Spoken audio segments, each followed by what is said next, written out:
சென்னை அண்ணா பல்கலைக்கழக மாணவி பாலியல் வன்கொடுமை செய்யப்பட்ட விவகாரத்தில் சென்னை உயர்நீதிமன்றம் தாமாக முன்வந்து வழக்கை விசாரணைக்கு எடுத்துள்ளது.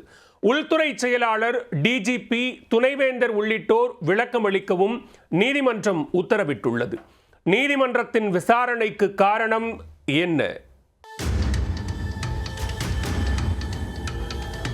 சென்னை அண்ணா பல்கலைக்கழக மாணவி பாலியல் வன்கொடுமை செய்யப்பட்ட சம்பவம் தமிழ்நாடு முழுவதுமாக அதிர்வலைகளை ஏற்படுத்தியுள்ளது. மாணவி பாலியல் துன்புறுத்தலுக்கு உள்ளான வழக்கில் ஞானசேகரன் என்பவர் கைது செய்யப்பட்டு போலீஸ் காவலில் விசாரிக்கப்பட்டு வருகிறார். இதற்கிடையில் பாதிக்கப்பட்ட மாணவியின் பெயர், முகவரி உள்ளிட்ட விவரங்கள் அடங்கிய எஃப்ஐஆர் இணையத்தில் கசிந்த விவகாரம் காவல்துறை மீது கடும் விமர்சனங்களுக்கு வழிவகுத்தது.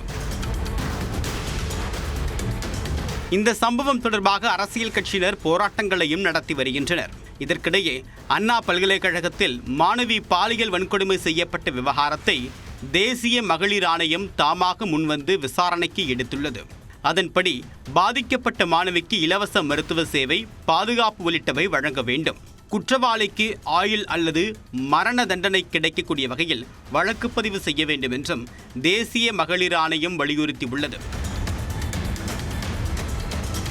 இந்நிலையில் சென்னை உயர்நீதிமன்றமும் அண்ணா பல்கலைக்கழக மாணவி விவகாரத்தை தாமாக முன்வந்து வழக்கு விசாரணைக்கு எடுத்துக் கொண்டுள்ளது.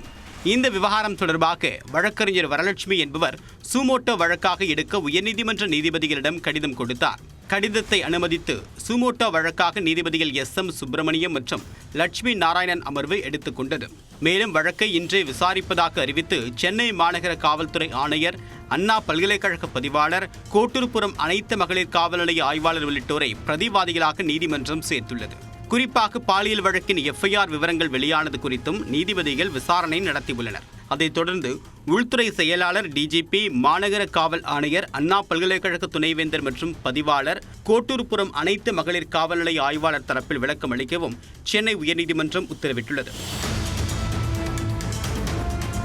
இதற்கிடையே தமிழக காவல்துறை விசாரணையில் குறைபாடுகள் உள்ளதால் விசாரணையை CBIக்கு மாற்ற வேண்டும் என்றும் வழக்கறிஞர் வரலட்சுமி கடிதம் கொடுத்திருக்கிறார். மாணவி பாலியல் வன்கொடுமை செய்யப்பட்ட வழக்கில் கைது செய்யப்பட்டக்கூடிய ஞானசேகரன் ஒரு சரித்திர பதிவேடு குற்றவாளி என்பது ஏற்கனவே தெரிய வந்துள்ளது. இந்நிலையில் கோட்டூர்புரத்தில் ஞானசேகரன் அடாவடி செய்யக்கூடிய ஒரு வீடியோ தற்போது வெளியாகியுள்ளது. கடந்த ஜூன் மாதம் மந்தவெளியை சேர்ந்த சையத் பாசிர் என்பவர் தன்னுடைய குழந்தையை பள்ளியில் விடுவதற்காக கார் மூலமாக சென்றுள்ளார். சென்னை கோட்டூர்புரம் லேக் வியூ சாலையில் அவருடைய காரை பார்க் செய்த போது ஞானசேகரன் அவரிடம் தகராறு செய்து அவதூறான வார்த்தைகளால் பேசி அடிக்க முயன்றுள்ளார். இது தொடர்பாக சையத் பாசிர் கோட்டூர்புரம் காவல் நிலையத்தில் அப்போதே புகார் கொடுத்தும் போலீசார் சமாதானம் பேசி அனுப்பி வைத்திருப்பது தெரிய வந்துள்ளது.